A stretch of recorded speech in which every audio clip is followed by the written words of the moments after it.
스마트폰이 아이들의 주머니를 차지한 지난 10년, 한 세대의 정신건강이 무너졌습니다. 하지만 해결책은 명확합니다.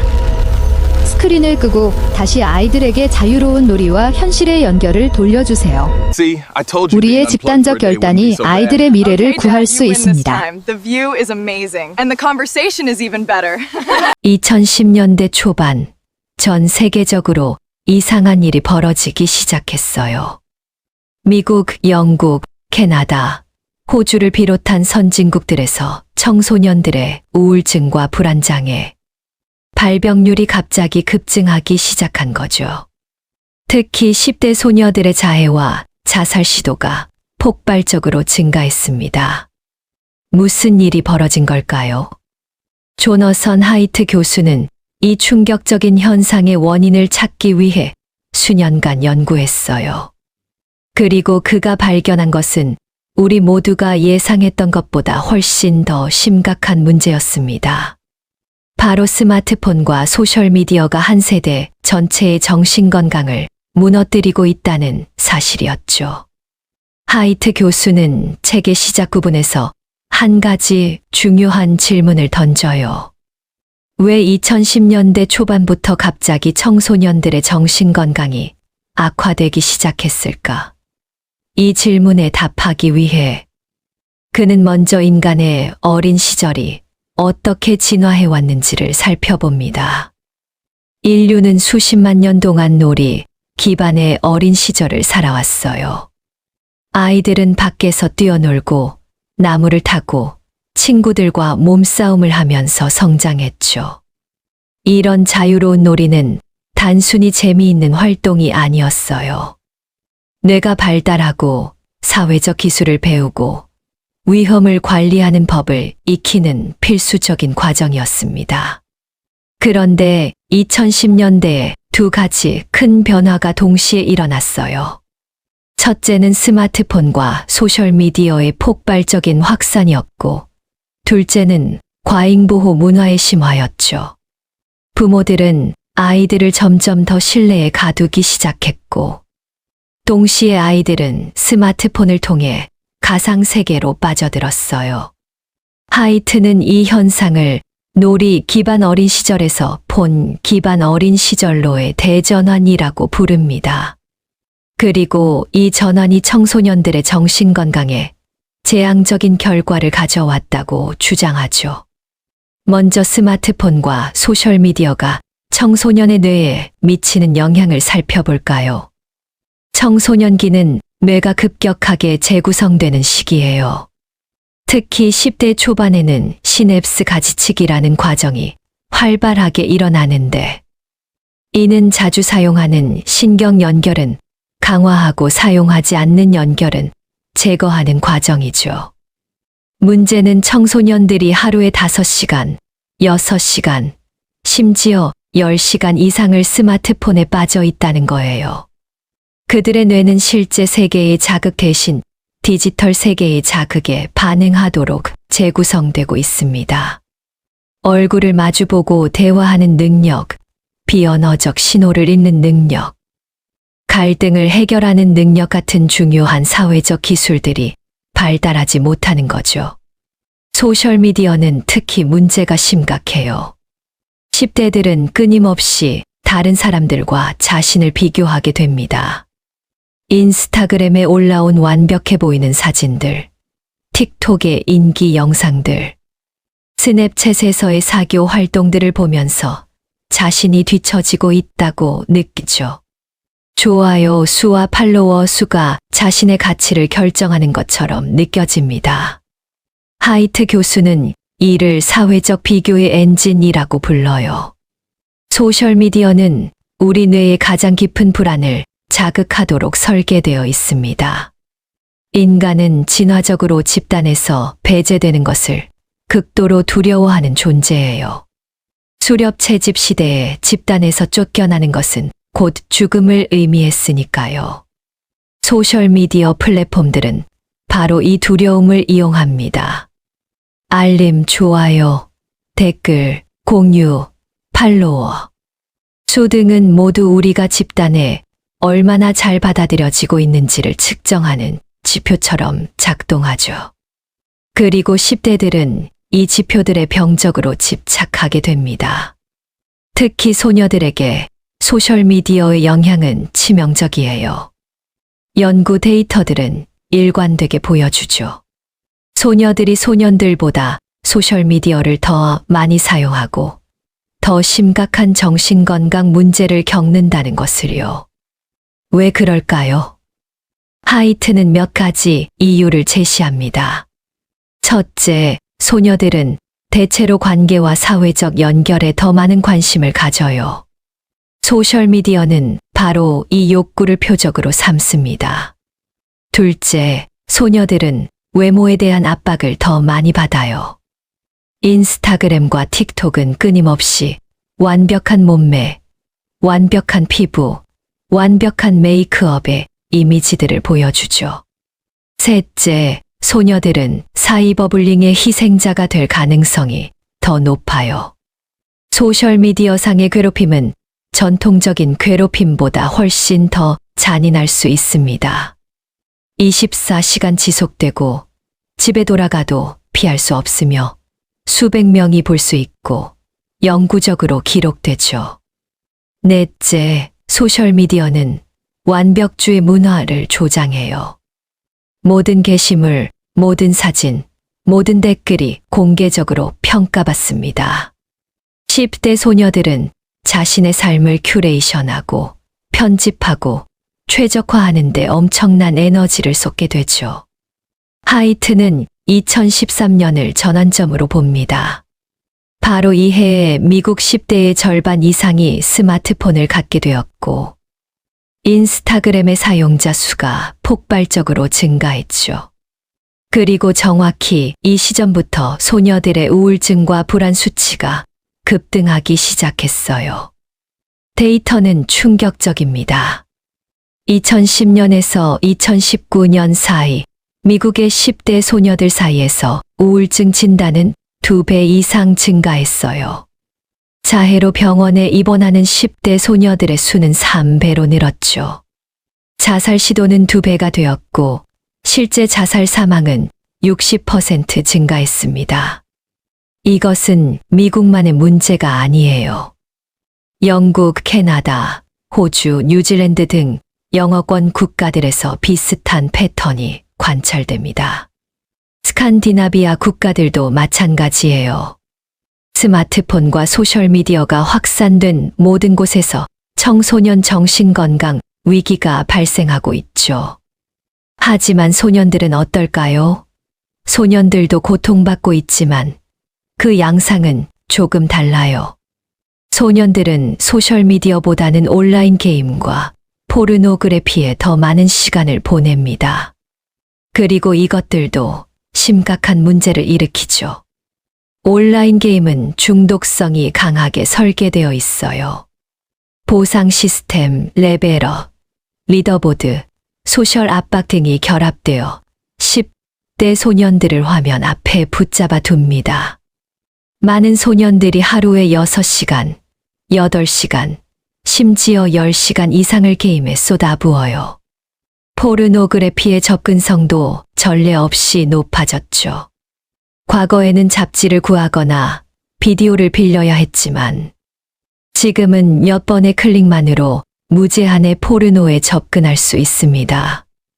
그리고 이것이 10대 소년들의 뇌 발달과 성적 발달에 미치는 영향은 점점 더 명확해지고 있어요. 소년들은 우울증보다는 동기 부족, 학업 실패, 사회적 위축의 형태로 고통을 나타냅니다. 그들은 학교에서 뒤처지고 실제 관계를 맺는데 어려움을 겪고 미래에 대한 야망을 잃어버리죠. 많은 젊은 남성들이 부모의 지하실에서 게임만 하며 시간을 보내고 있어요. 하이트는 이 모든 현상의 근본 원인이 집단 행동 함정이라고 설명합니다. 개별 부모의 입장에서는 자녀에게 스마트폰을 주는 것이 합리적으로 보일 수 있어요. 다른 모든 아이들이 스마트폰을 가지고 있다면 내 아이만 없으면 소외될 수 있으니까요. 하지만 모두가 이런 선택을 하면 어떻게 될까요? 전체 집단이 더 나쁜 상황에 처하게 됩니다. 이것이 바로 집단 행동 함정이에요. 개인적으로는 합리적인 선택이 집단적으로는 재앙을 초래하는 거죠. 이 문제를 해결하려면 집단적 행동이 필요합니다. 그래서 하이트는 책의 후반부에서 구체적인 해결책들을 제시해요. 그는 이것을 4가지 기본 규칙이라고 부릅니다. 첫 번째 규칙은 16살까지 스마트폰 금지예요. 대신 아이들에게 덤폰이라고 불리는 기본 휴대폰을 주라고 권장하죠. 통화와 문자만 가능하고 인터넷 접속은 안 되는 폰 말이에요. 이렇게 하면 부모와 연락은 유지하면서도 소셜미디어와 무제한 인터넷 접속의 위험은 피할 수 있습니다. 많은 부모들이 이 제안에 회의적이에요. 그럼 우리 아이만 따돌림 당하지 않을까요? 하지만 하이트는 연구 결과를 인용하며 반박합니다. 실제로 스마트폰이 없는 아이들이 더 행복하고 더 많은 친구를 사귀고 학업 성적도 더 좋다고요. 두 번째 규칙은 16살까지 소셜미디어 금지예요. 소셜미디어 플랫폼들은 법적으로 13살 이상만 가입할 수 있도록 되어 있지만 이 규칙은 거의 시행되지 않아요. 아이들은 생년월일을 거짓으로 입력하면 쉽게 가입할 수 있죠.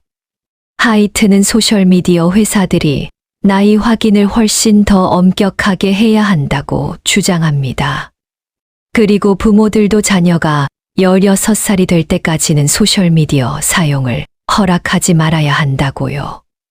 16살이면 뇌가 좀 더 성숙해지고 소셜미디어의 조작에 덜 취약해진다고 합니다. 세 번째 규칙은 학교에서 폰 프리예요. 많은 학교들이 수업 중 휴대폰 사용을 금지하지만 이것만으로는 충분하지 않아요. 학생들은 쉬는 시간, 점심시간, 심지어 화장실에서도 폰을 확인합니다. 학교 전체를 폰 프리 존으로 만들어야 한다는 거죠. 하이트는 이미 이런 정책을 시행한 학교들의 성공 사례를 소개합니다. 프랑스는 2018년에 15세 이하 학생들의 학교 내 휴대폰 사용을 전면 금지했어요. 그 결과 학생들의 학업 성취도가 올라가고 괴롭힘이 줄어들고 학교 분위기가 개선되었죠. 영국의 한 학교는 학생들이 등교할 때 휴대폰을 잠금 파우치에 넣게 했어요. 하루 종일 휴대폰에 접근할 수 없고 하교할 때만 파우치를 열 수 있습니다. 교사들은 학생들이 훨씬 더 참여적이고 집중력이 좋아졌다고 보고했어요. 네 번째이자 마지막 규칙은 더 많은 독립성, 자유놀이, 그리고 현실 세계에서의 책임이에요. 아이들을 스크린에서 떼어놓는 것만으로는 충분하지 않습니다. 그들에게 무언가 더 나은 것을 제공해야 하죠. 하이트는 우리가 과잉보호 문화를 버려야 한다고 주장해요. 지난 30년 동안 부모들은 점점 더 자녀를 과잉보호하게 되었습니다. 아이들 혼자 밖에서 놀게 하는 것을 두려워하고 모든 활동을 감독하려 하고 작은 위험도 제거하려고 하죠. 하지만 이런 과잉보호가 역효과를 낳고 있어요. 아이들은 위험을 관리하는 법을 배우지 못하고 독립성을 기르지 못하고 회복 탄력성을 발달시키지 못합니다. 그래서 작은 좌절에도 무너지고 불안에 압도되는 거예요. 하이트는 1970년대와 80년대의 어린 시절로 돌아가야 한다고 말합니다. 그 당시 아이들은 아침에 집을 나가 해질 때까지 밖에서 놀았어요. 나무를 타고 자전거를 타고 동네를 탐험하고 때로는 다치기도 했죠. 하지만 바로 그런 경험들이 그들을 강하게 만들었습니다. 물론 우리가 완전히 과거로 돌아갈 수는 없어요. 세상이 변했으니까요. 하지만 균형을 찾아야 합니다. 아이들에게 나이에 맞는 자유와 책임을 주어야 해요. 7살짜리는 동네 블록을 돌 수 있어야 하고, 9살짜리는 친구 집까지 자전거로 갈 수 있어야 하고, 12살짜리는 버스를 타고 혼자 이동할 수 있어야 하죠. 하이트는 모험 놀이터의 개념도 소개합니다. 이것은 유럽에서 시작된 개념인데, 아이들이 망치, 톱, 못 같은 도구들을 사용해서 자유롭게 무언가를 만들 수 있는 놀이터예요. 표면적으로는 위험해 보이지만 실제로는 훈련된 감독자가 있어서 안전합니다. 모험 놀이터에서 아이들은 위험을 평가하고 신체적 기술을 발달시키고 협력하는 법을 배워요. 그리고 무엇보다 성취감을 느낍니다. 내가 이걸 만들었어. 라는 자부심이죠. 이런 경험이 바로 자존감과 회복 탄력성의 기초가 됩니다. 하이트는 또한 자유 범위 육아를 옹호해요. 이것은 메릴랜드의 한 부부가 시작한 운동인데 아이들에게 나이에 맞는 독립성을 주자는 거예요. 이 부부는 자녀들이 10살과 6살 때 동네 공원에서 혼자 걸어오게 했다가 경찰에 신고당했어요. 결국 아동보호 서비스의 조사를 받았죠. 이 사건은 우리 사회가 얼마나 과잉보호적이 되었는지를 보여줍니다. 한 세대 전만 해도 완전히 정상적이었던 행동이 이제는 아동학대로 간주될 수 있다는 거예요. 하이트는 이런 문화적 변화가 아이들에게 해롭다고 주장합니다. 책의 중반부에서 하이트는 영적 발달의 개념을 소개해요. 그는 10대 시기가 단순히 신체적, 인지적으로만 중요한 게 아니라고 말합니다. 이 시기는 정체성을 형성하고 의미를 찾고 더 큰 무언가와 연결되는 시기이기도 하죠. 전통적으로 많은 문화권에서 10대들은 성인식을 통과했어요. 이것은 종종 어려운 도전을 포함했죠. 사냥을 하거나 혼자 광야에서 시간을 보내거나 어떤 시험을 통과해야 했습니다. 이런 경험을 통해 10대들은 자신이 강하고 유능하고 공동체에 가치 있는 일원이라는 것을 알게 되었어요. 하지만 현대 사회에서 우리는 10대들에게 어떤 도전도 주지 않습니다. 대신 그들을 보호하고 격리하고 엔터테인먼트로 산만하게 만들죠. 그리고 많은 10대들이 목적의식과 의미를 찾지 못하고 방황합니다.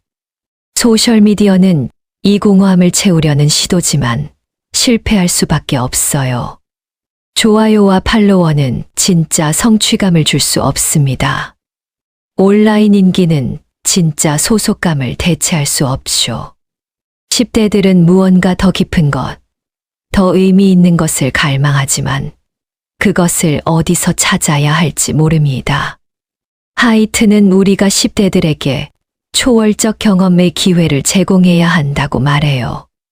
이것은 종교적 경험일 수도 있고, 자연과의 깊은 연결일 수도 있고, 예술적 창조일 수도 있고, 봉사활동일 수도 있습니다. 중요한 것은 자신보다 더 큰 무언가의 일부가 되는 경험이에요. 책은 또한 집단주의 육아의 중요성을 강조합니다. 인간은 진화적으로 집단 속에서 자녀를 키우도록 설계되었어요. 과거에는 확대 가족, 이웃, 공동체 전체가 아이들을 돌보는데 참여했죠. 하지만 현대 사회에서 육아는 점점 더 고립된 활동이 되었습니다. 부모들, 특히 엄마들은 혼자서 모든 책임을 져야 한다고 느낍니다. 이것은 부모에게도 아이에게도 좋지 않아요. 하이트는 우리가 공동체적 육아를 회복해야 한다고 주장합니다. 이웃들이 서로의 아이들을 돌보고 학교가 공동체의 중심이 되고 모든 어른이 아이들의 안녕에 관심을 가져야 한다는 거예요. 그는 몇 가지 구체적인 제안을 합니다. 예를 들어 학교 근처에 사는 가족들이 보행버스를 조직할 수 있어요. 이것은 여러 아이들이 함께 걸어서 등하교하는 것인데 어른 한두 명이 감독합니다. 이렇게 하면 아이들은 독립성을 얻고 부모들은 안심하고 공동체는 강화되죠. 또 다른 제안은 놀이클럽을 만드는 거예요. 주말에 여러 가족의 아이들이 한 집에 모여서 자유롭게 놀게 하는 겁니다. 어른들은 감독은 하되 간섭하지 않아요. 아이들은 자신들만의 게임을 만들고 규칙을 정하고 갈등을 해결하는 법을 배웁니다. 하이트는 책의 후반부에서 정책적 해결책들도 논의해요. 그는 개인적 행동만으로는 충분하지 않다고 봅니다. 우리에게는 구조적 변화가 필요하죠. 첫째, 정부는 소셜미디어 회사들을 규제해야 합니다. 현재 이들 회사는 거의 규제 없이 운영되고 있어요. 그들은 중독성 있는 알고리즘을 사용하고 사용자 데이터를 수집하고 청소년들을 표적으로 삼지만 그 결과에 대해 책임지지 않죠. 하이트는 여러 가지 규제 방안을 제안합니다. 소셜미디어 회사들은 나이 확인을 엄격하게 시행해야 하고 알고리즘 투명성을 제공해야 하고 청소년 보호 기능을 기본값으로 설정해야 한다는 거예요. 또한 아동과 청소년의 데이터 수집을 금지해야 하고 무한 스크롤과 자동 재생 같은 중독성 기능을 제거해야 합니다. 둘째, 학교 시스템을 개혁해야 합니다. 학교는 폰프리 정책을 채택해야 할 뿐만 아니라 교육 과정도 변화시켜야 해요. 하이트는 학교가 디지털 리터러시를 가르쳐야 한다고 주장합니다. 아이들은 소셜미디어가 어떻게 작동하는지, 알고리즘이 무엇인지, 자신의 주의력을 어떻게 보호할 수 있는지 배워야 하죠. 학교는 또한 사회정서 학습에 더 많은 시간을 할애해야 합니다. 아이들은 자신의 감정을 인식하고 스트레스를 관리하고 건강한 관계를 맺는 법을 배워야 해요. 이것은 수학이나 영어만큼이나 중요한 기술입니다. 셋째, 의료 시스템이 변화해야 합니다. 소아과 의사들은 부모들에게 스크린 타임의 위험에 대해 경고해야 하고 정신건강 서비스는 확대되어야 해요. 현재 많은 10대들이 정신건강 문제로 고통받고 있지만 치료를 받지 못하고 있습니다. 대기 시간이 몇 달씩 걸리거나 비용이 너무 비싸기 때문이죠. 넷째, 기술 회사들 자체가 변화해야 합니다. 하이트는 이들 회사가 윤리적 책임을 져야 한다고 주장해요. 그들은 단순히 법적으로 허용되는 모든 것을 하는 게 아니라 사용자, 특히 젊은 사용자들의 복지를 우선시해야 한다는 거죠. 일부 기술 리더들은 이미 이 문제를 인식하고 있습니다. 트리스탄 해리스 같은 전직 구글 직원은 윤리적 기술 운동을 이끌고 있어요. 그는 기술이 인간의 주의력을 착취하는 게 아니라 인간의 능력을 향상시키도록 설계되어야 한다고 주장합니다. 하이트는 책 전체에서 낙관론을 유지하려 노력해요. 그는 이 문제가 해결 가능하다고 믿습니다. 우리가 함께 행동하면 10대들의 정신건강 위기를 역전시킬 수 있다는 거죠. 그는 이미 긍정적인 변화의 조짐들을 보고 있습니다. 점점 더 많은 부모들이 자녀의 스마트폰 사용을 제한하고 있어요. 학교들이 폰프리 정책을 채택하고 있고 일부 국가들은 소셜미디어 규제를 강화하고 있습니다. 하이트는 또한 10대들 자신이 변화의 주체가 될 수 있다고 봅니다. 많은 젊은이들이 소셜미디어가 자신들에게 나쁜 영향을 미친다는 것을 인식하고 있어요. 일부는 자발적으로 앱을 삭제하거나 사용을 줄이고 있죠. 디지털 디톡스 운동도 성장하고 있습니다. 젊은이들이 한 주, 한 달, 또는 더 긴 기간 동안 소셜미디어를 끊고 있어요. 그리고 많은 이들이 그 경험이 해방감을 준다고 보고합니다. 그들은 더 행복하고 더 집중력이 좋아지고 더 현실의 관계에 투자하게 되었다고 말하죠. 하이트는 또한 놀이 운동의 부상을 고무적인 신호로 봅니다. 전 세계적으로 부모들과 교육자들이 자유놀이의 중요성을 재발견하고 있어요. 모험 놀이터가 생겨나고 숲 유치원이 인기를 얻고 아이들에게 더 많은 실외 시간을 주자는 운동이 확산되고 있습니다. 책의 마지막 장에서 하이트는 독자들에게 직접 호소합니다. 당신이 부모라면 오늘 무엇을 할 수 있을까요?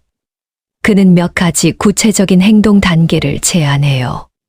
먼저 다른 부모들과 대화를 시작하세요.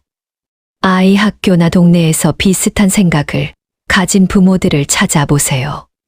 함께 행동하면 훨씬 쉬워집니다. 예를 들어 10가족이 모두 자녀에게 16살까지 스마트폰을 주지 않기로 합의하면 어떤 아이도 소외감을 느끼지 않겠죠. 둘째, 자녀의 학교와 대화하세요. 폰 프리 정책을 제안하세요. 이미 이런 정책을 성공적으로 시행한 다른 학교들의 사례를 공유하세요. 많은 교사들이 이미 휴대폰이 문제라는 것을 알고 있지만 부모들의 반발을 두려워해요.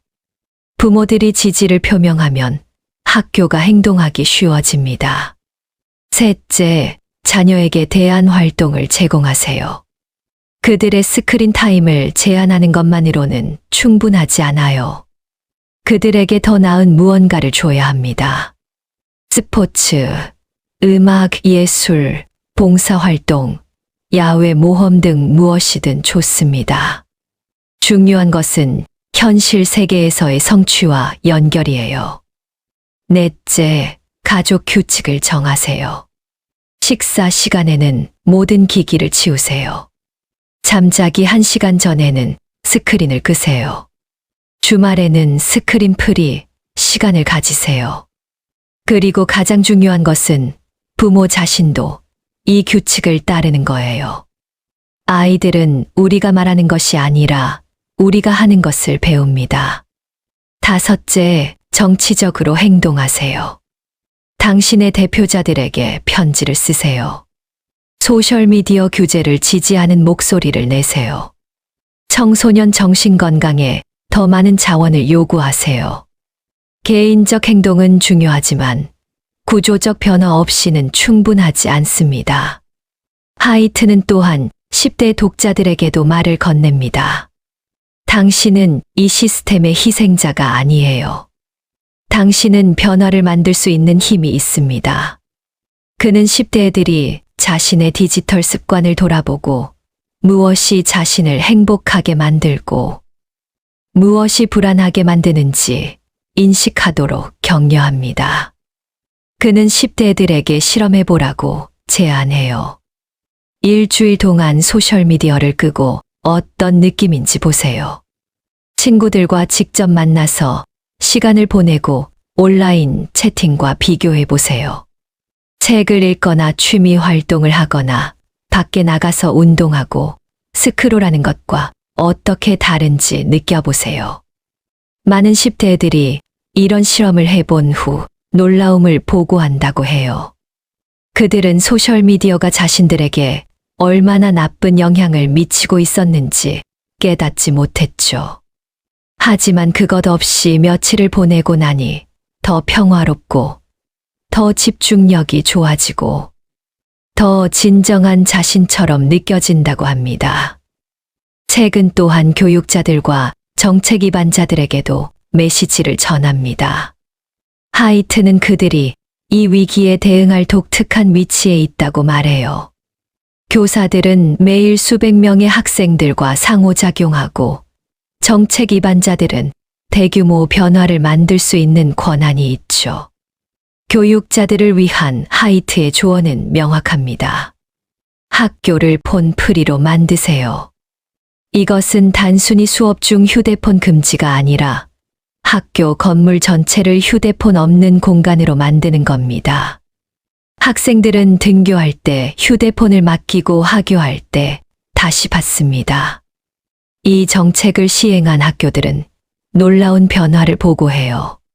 학생들이 점심시간에 실제로 대화를 나누기 시작합니다. 복도에서 웃음소리가 들려요. 교실 안의 에너지가 달라지죠. 교사들은 학생들이 더 집중하고, 더 참여하고, 더 서로에게 친절하다고 말합니다. 하이트는 또한 학교가 디지털 시민성 교육에 투자해야 한다고 주장해요. 학생들은 온라인 세계를 안전하게 탐색하는 법을 배워야 합니다. 가짜 뉴스를 식별하고 프라이버시를 보호하고 사이버 불링에 대응하고 건강한 디지털 습관을 개발하는 법 말이에요. 정책 위반자들을 위해서는 더 야심찬 제안들이 있습니다. 하이트는 정부가 아동 온라인 안전법을 통과시켜야 한다고 주장해요. 이 법은 소셜미디어 회사들이 청소년 사용자를 보호하도록 강제할 것입니다. 구체적으로 이 법은 회사들이 나이 확인을 시행하고 청소년의 데이터 수집을 제한하고 부모에게 더 많은 통제권을 주고 중독성 설계 기능을 제거하도록 요구할 수 있어요. 영국은 이미 이런 법을 통과시켰고 미국과 다른 국가들도 비슷한 법안을 검토하고 있습니다. 하이트는 또한 학교가 더 늦게 시작해야 한다고 제안합니다. 많은 연구들이 10대들이 생물학적으로 늦게 자고 늦게 일어나도록 프로그램되어 있다는 것을 보여주죠. 그런데 대부분의 고등학교는 아침 7시나 8시에 시작합니다. 이것은 10대들이 만성적인 수면 부족 상태에 있다는 의미예요. 수면 부족은 정신 건강에 심각한 영향을 미칩니다. 우울증, 불안, 주의력 문제, 학업 성적 저하의 주요 원인이죠. 학교 시작 시간을 8시 30분이나 9시로 늦추는 것만으로도 10대들의 웰빙에 큰 차이를 만들 수 있습니다. 책의 결론 부분에서 하이트는 더 넓은 문화적 변화의 필요성에 대해 이야기해요. 그는 우리가 성공을 재정의해야 한다고 말합니다. 현재 우리 사회는 성취, 경쟁, 개인주의를 지나치게 강조해요. 아이들은 최고의 대학에 가고, 최고의 직업을 얻고, 최고의 연봉을 받아야 한다는 압박을 받습니다. 하지만 이런 좁은 성공 정의는 많은 젊은이들을 불행하게 만들어요. 그들은 끊임없이 경쟁하고 비교하고 자신이 충분하지 않다고 느낍니다. 소셜미디어는 이 문제를 더 악화시키죠. 모두가 자신의 완벽한 삶을 과시하는 것처럼 보이니까요. 하이트는 우리가 웰빙, 관계, 기여를 더 중요시해야 한다고 주장합니다. 성공한 삶이란 가장 많은 돈을 버는 삶이 아니라 의미 있는 관계를 맺고 공동체에 기여하고 자신의 가치에 따라 사는 삶이라는 거예요. 이런 문화적 변화는 하루아침에 일어나지 않습니다. 하지만 우리 각자가 작은 방식으로 기여할 수 있어요. 자녀와 대화할 때 성적만 물어보지 말고 그들이 어떻게 느끼는지, 무엇이 그들에게 의미 있는지 물어보세요. 성취만이 아니라 친절함과 회복 탄력성을 칭찬하세요. 당신 자신의 삶에서도 속도를 늦추고 현재에 더 존재하려고 노력하세요. 하이트는 또한 경외감의 중요성에 대해 이야기해요. 경외감이란 우리보다 훨씬 큰 무언가를 마주했을 때 느끼는 감정입니다. 자연의 장엄함, 예술의 아름다움, 우주의 광대함, 또는 인간 정신의 위대함 앞에서 느끼는 겸손함과 경이로움이죠. 연구들은 경외감이 정신 건강에 강력한 긍정적 영향을 미친다는 것을 보여줍니다. 그것은 스트레스를 줄이고 관점을 넓히고 다른 사람들과의 연결감을 증가시켜요. 그리고 우리의 문제들을 상대화하는데 도움을 줍니다. 하이트는 부모들이 자녀에게 경외감의 경험을 제공해야 한다고 권장해요. 자연 속으로 하이킹을 가세요. 별이 총총한 밤하늘을 함께 보세요. 박물관이나 콘서트에 가세요. 이런 경험들은 소셜미디어가 절대 제공할 수 없는 것을 줍니다. 책은 또한 감사의 실천을 권장합니다. 감사는 행복과 웰빙을 증가시키는 가장 강력한 방법 중 하나예요. 가족이 함께 저녁 식사를 하면서 그날 감사한 일, 3가지를 나누는 간단한 의식만으로도 큰 차이를 만들 수 있습니다. 하이트는 종교와 영성의 역할도 언급해요. 그는 자신이 특정 종교를 홍보하는 게 아니라고 명확히 하지만 영적 공동체가 젊은이들에게 제공하는 혜택을 인정합니다. 소속감, 목적의식, 도덕적 지침, 그리고 초월적 경험 말이에요. 많은 10대들이 전통적인 종교에는 관심이 없지만 여전히 영적 욕구를 가지고 있습니다. 그들은 의미, 연결, 그리고 자신보다 큰 무언가를 찾고 있죠. 부모와 교육자들은 이런 욕구를 인식하고 건강한 방식으로 그것을 충족시킬 기회를 제공해야 합니다. 하이트는 책의 마지막에서 희망의 메시지로 끝을 맺어요. 우리는 이 문제를 해결할 수 있습니다. 우리는 다음 세대를 위해 더 나은 어린 시절을 만들 수 있습니다. 그는 인류 역사가 도전과 적응의 이야기라고 상기시킵니다. 과거에도 우리는 새로운 기술이 가져온 예상치 못한 문제들을 해결해 왔어요.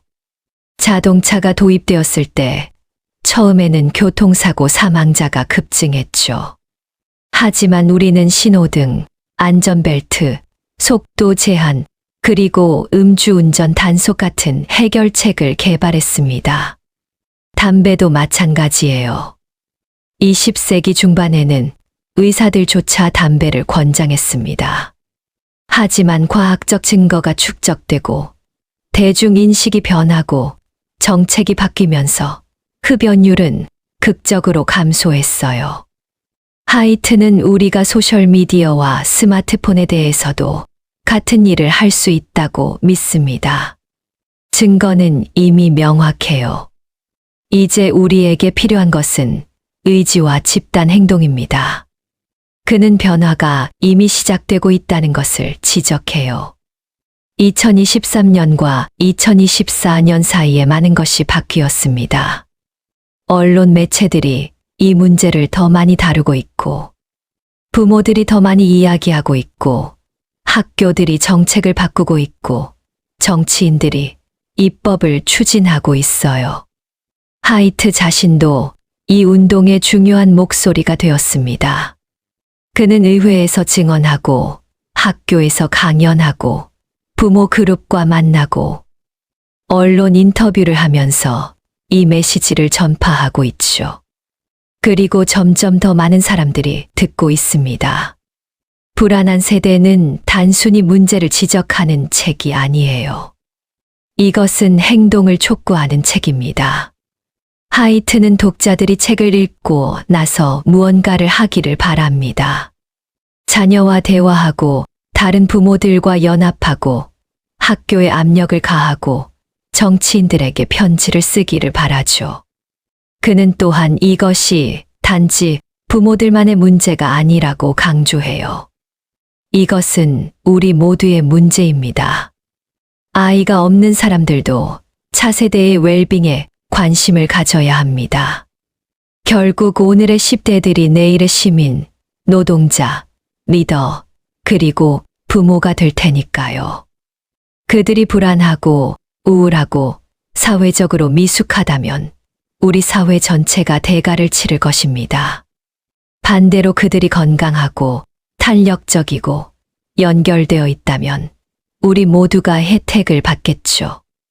하이트는 책 전체를 통해 과학적 엄격함을 유지하면서도 인간적인 공감을 잃지 않아요. 그는 통계와 그래프를 제시하지만 동시에 실제 가족들의 이야기를 들려줍니다. 딸의 우울증과 싸우는 어머니, 비디오 게임 중독에서 벗어나려는 소년, 소셜미디어를 끊고 자유를 되찾은 10대 소녀의 이야기 말이에요. 이런 이야기들은 이 위기가 추상적인 것이 아니라 실제 사람들의 실제 고통이라는 것을 상기시켜 줍니다. 동시에 그것들은 희망을 줘요. 변화가 가능하다는 것을 보여주니까요. 사람들이 실제로 디지털 습관을 바꾸고 더 행복해지고 있다는 것을 증명하죠. 책의 한 가지 강점은 균형 잡힌 접근이에요. 하이트는 기술 자체를 악마화하지 않습니다. 그는 스마트폰과 인터넷이 많은 혜택을 가져왔다는 것을 인정해요. 정보에 대한 접근, 교육 기회, 글로벌 연결 등 말이죠. 문제는 기술 그 자체가 아니라 우리가 그것을 사용하는 방식, 특히 아이들이 그것에 노출되는 방식이에요. 스마트폰은 성인에게는 유용한 도구일 수 있지만 13살에게는 해로울 수 있습니다. 그들의 뇌가 아직 충분히 발달하지 않았고 자기 조절 능력이 부족하기 때문이죠. 하이트는 또한 개인적 책임, 대시스템적 변화의 잘못된 이분법을 거부합니다. 어떤 사람들은 이것이 순전히 개인의 선택 문제라고 말해요. 부모들이 더 엄격해지고 아이들이 더 자제력을 가지면 된다는 거죠. 다른 사람들은 이것이 시스템 문제라고 말합니다.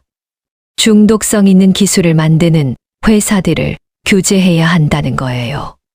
하이트는 우리에게 두 가지 모두 필요하다고 주장합니다. 개인적 행동도 중요하고 구조적 변화도 필요하죠.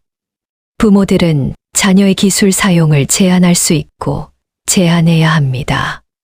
하지만 개별 가족들이 거대 기술 기업들의 조작적 설계에 맞서 싸우는 것은 불공평한 싸움이에요. 우리에게는 이들 기업을 규제하고 청소년을 보호하는 법률이 필요합니다. 책은 또한 이 문제가 미국만의 문제가 아니라는 것을 명확히 해요. 이것은 글로벌 현상입니다. 영국의 10대들도 고통받고 있고 캐나다와 호주의 10대들도 마찬가지예요. 한국과 일본에서는 상황이 더 심각할 수도 있습니다. 이것은 글로벌 해결책이 필요하다는 의미예요. 한 국가가 소셜미디어를 엄격하게 규제해도 이들 기업은 글로벌 기업이기 때문에 다른 곳에서 계속 운영할 수 있습니다. 국제적 협력과 조율이 필요하죠. 하이트는 또한 이 위기가 계층적 차원을 가지고 있다는 것을 인정해요. 부유한 가정의 아이들은 더 많은 자원과 지원에 접근할 수 있습니다. 그들은 개인 치료사, 과외 활동, 안전한 동네에서 놀 수 있는 기회를 가질 수 있죠.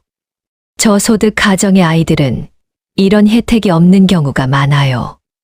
그들에게 스마트폰은 오락의 유일한 원천일 수 있고 부모들은 그것을 제한할 자원이나 시간이 없을 수 있습니다.